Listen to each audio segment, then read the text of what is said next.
শুধু দর্শক মন্ডলী, আমি এখন দাঁড়িয়ে আছি বগুড়া জেলার শেরপুর উপজেলার শাহবন্দেগী ইউনিয়নের খন্দকারতলায়।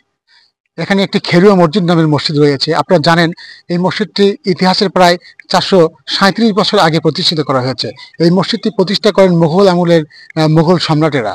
আপনারা জানেন যে এই মসজিদের পিছনে অনেক ইতিহাস রয়েছে। কেউ বা বলে এই মসজিদটি জিন, বা কেউ বা বলে তারও অনেক কিছু প্রতিতন্ত্র যে প্রমাণ পাওয়া যায় এই মসজিদটি তৈরি করেছে জিন বা অন্য কাউকে দিয়ে।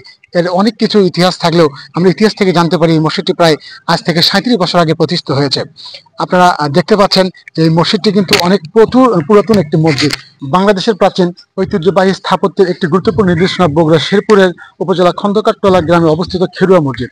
এই মসজিদটি 1582 খ্রিস্টাব্দে নির্মিত। মসজিদটি থেকে আজ থেকে প্রায় 437 বছর পূর্বে তৈরি করা হয়, যা বর্তমান বাংলাদেশের প্রত্নতত্ত্ব অধিদপ্তরের তত্ত্বাবধানে সংরক্ষিত রয়েছে। মসজিদটি নির্মাণ করেন মুঘল সেনাপতি মির্জা মুরাদ খান, যদিও স্থানীয়ভাবে আব্দুস সামাদ ফকিরের নামে আলোচিত। তবে মসজিদের মূল ফটকের দেয়ালে উৎকৃষ্ট শিলালিপিতে মির্জা মুরাদ খানের নাম থাকায় তাকে নির্মাতা হিসাবে ধরা হয়। খেরুয়া মসজিদের মূল চুন, সুরকি ও কৃষ্ণ পাথর দিয়ে নির্মিত। এখানে কোনো রড, সিমেন্ট বা বালি ব্যবহার করা হয়নি। মসজিদটির প্রধান বৈশিষ্ট্য এর 3টি সমান আকৃতির গম্বুজ এবং দৈর্ঘ্য 17.27 এবং প্রস্থ 7.82 মিটার এবং দেয়ালের পুরু 1.82 মিটার। ভিতরে রয়েছে 3টি কারুকার্য মেহরাব। পূর্বের দেয়ালে 3টি ও উত্তর দক্ষিণ দেয়ালে একটি দরজা রয়েছে।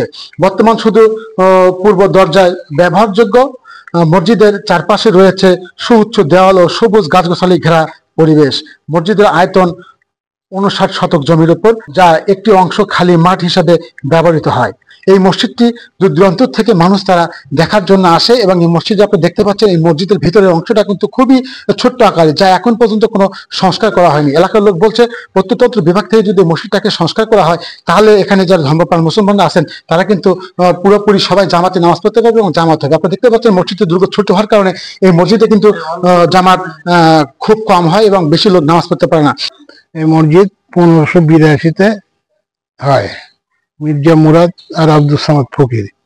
আব্দুস সামাদ ফকির হলো আরবের লোক। ইনি আসলে মির্জা মুরাদ বলে যে এটা একটা মসজিদ তৈরি করবো, সব অনুমতি দেন।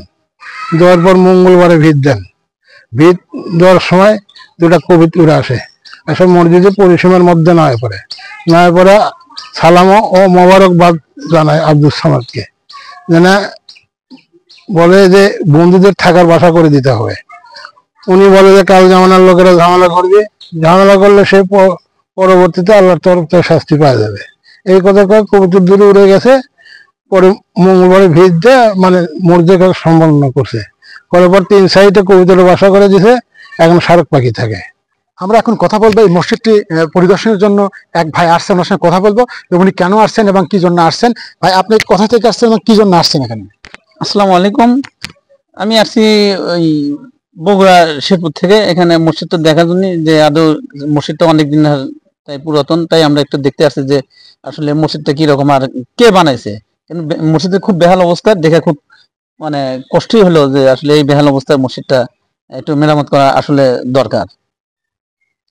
শুনলেন, শুধু উনি নয়, এরপরেও আমরা দেখেছি বা আগে দেখেছি অনেক মুসল্লি কিন্তু এখানে আসছে তাদের এই আকর্ষিত খেরুয়া মসজিদটি দেখার জন্য। কিন্তু খেরুয়া মসজিদটি দেখতে এসে আমরা যা পেয়েছি, এই মসজিদটি আসলে সংস্কারের অভাবে কিন্তু বেহাল দশা হয়েছে। তাই এলাকাবাসী এবং সংশ্লিষ্ট যারা বাইরের লোকজন আছে তাদের আশা প্রত্নতত্ত্ব বিভাগ যেন অতি তাড়াতাড়ি এই মসজিদটাকে সংস্কার করে আরো ইতিহাসের সাক্ষী হিসাবে মসজিদটাকে রেখে দেয়। এই ছিল শেরপুর থেকে সারওয়ার জাহান, চ্যানেল এস, শেরপুর, বগুড়া।